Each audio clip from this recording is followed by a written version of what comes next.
হাবিবপুরের পর এবার গাজল। সিএএতে আবেদন করে অবশেষে ভারতীয় নাগরিকত্ব পেলেন মালদার গাজলের শঙ্করপুর এলাকার মহেন্দ্র কুমার সিংহ ও তাঁর স্ত্রী আরতি সিংহ।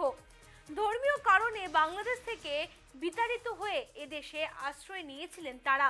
অনেক চেষ্টা করেও এতদিন তারা ভারতীয় নাগরিকত্ব পাননি, ছিল না ভোটার কার্ড। ভারতীয় নাগরিকত্ব পেতে অবশেষে মাস 3 আগে তারা সিএএতে আবেদন জানান। দোলযাত্রার দিন বাড়ি গিয়ে তাদের হাতে সিএএ শংসাপত্র তুলে দিয়েছেন স্থানীয় বিধায়ক চিন্ময় দেব বর্মন।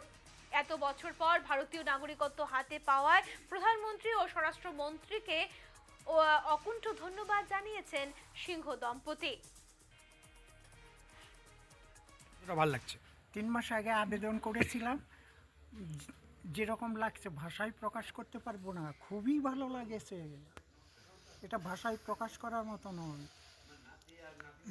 ভয় তো একটু পাচ্ছিলাম, কিন্তু এখন আর ভয় নেই, কারণ অমিত শাহ এবং মোদিজি যে কথা দিয়েছে সে কথা রেখেছে।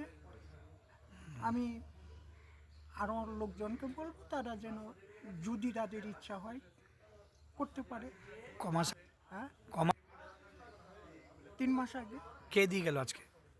আজকে যে এগুলো গাজলের বিধানসভার এমএলএ বিধায়ক।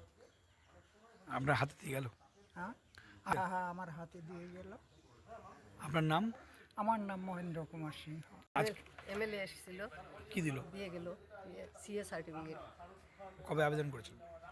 আবেদন করেছিলাম 3 মাস আগে। কতটা চিন্তায় ছিলেন? অনেক চিন্তায় ছিলাম, সেটা প্রকাশ করা হয়নি। ভয় লাগছিল?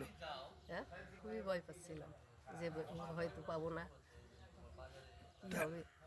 তা- আজকে পেলাম, খুব খুশি হলাম। কাকে? মোদিজিকে ধন্যবাদ দিই।